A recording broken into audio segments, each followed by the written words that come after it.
So Microsoft and Apple had their event last week, and here's what you need to know about what's been announced. Now Microsoft did announce some VR headsets that starts around $300. They showed off the new Surface Book featuring i5 and i7 processors, 2 gigs of VRAM with the GTX 965M, 16 hours of battery life, which is just crazy, up to a terabyte SSD, all starting at 1500 and going up to 3300 for the 1 terabyte i7 and GTX 965M option. So they do get pretty spendy. But the coolest thing that they announced is the Surface Studio. It's been rumored for quite a while now, and it starts at $3,000 for a 1 terabyte rapid hard drive, quad core i5, 8 gigs RAM, 965M with 2 gigs of VRAM, going all the way up to a 2 terabyte rapid hard drive option with quad core i7, 32 gigs RAM, and a GTX 980M with 4 gigs of VRAM for upwards of over $4,000. The Surface Studio is a 28-inch 3x2 4500 by 3000 display, all in one. And that's a huge resolution. That's more than 4K.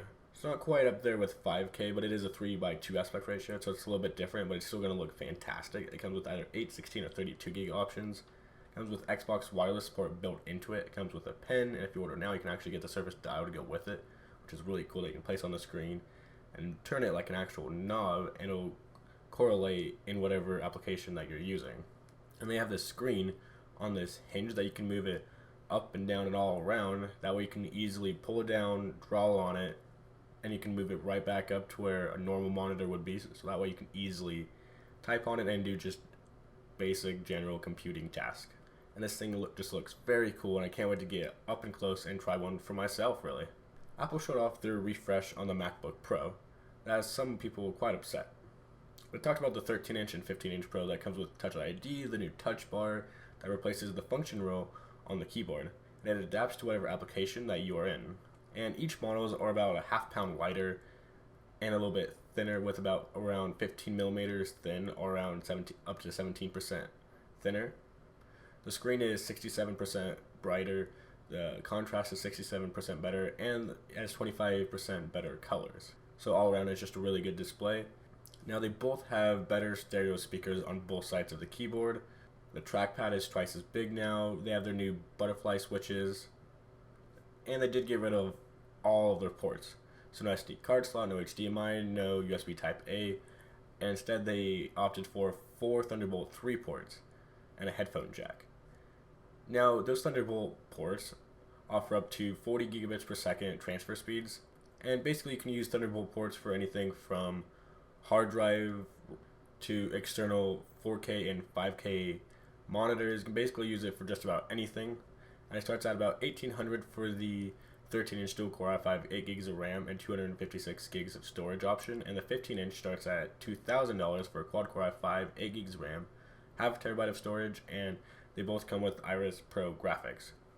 But you can get up to a Radeon 460 as an upgrade to the 15-inch model. They did announce a slightly cheaper 13-inch model with only 2 Thunderbolt ports, and it's slightly slower spec for $1,500. And Apple is basically saying it's a replacement for the MacBook Air, yet they're still selling the MacBook Air. But it's safe to say that it won't be around for much longer because they didn't upgrade, they didn't do really anything to it, and they're basically getting it replaced with these new MacBook Pros, because why would they keep something that's thicker and not as nice? And quite a few people are upset that they're calling this a Pro device and saying that Apple doesn't know really what Pro means, because it only has Thunderbolt ports, it doesn't have a SD card slot, no HDMI, and for anything you're basically going to need lots of adapters. And that really sucks if you need a whole bunch of stuff and your computer doesn't have any of those ports anymore. So then you're going to have multiple dongles, and also the lack of quad-core processors and dedicated GPU on the 13-inch. But why don't you guys let me know what you think of these announcements in the comments down below. Now, for me, these are a little bit out of my price range, but I did get to play with the MacBook Pro, the 13-inch model, because not the Touch ID one, because those ones come out in a few more weeks. But it feels nice, it's really thin, and it feels like a really nice device with really high-res screen. So for me, it would work perfectly, but my general laptop needs are very small, and I basically use it for web browsing, and just basically web browsing an easy task. And I don't think I need a $1,500 machine to do that. It does look and feel amazing. The butterfly switches are a little bit better with a little bit more travel that I can feel than the regular MacBook had, but it's definitely something you can get used to. These are so far these are really nice machines, but if their pro is going to be later determined. So what do you guys think of everything? Do you guys like it? Do you guys not like it? Go ahead and leave it in the comments down below. I'll see you guys in the next one.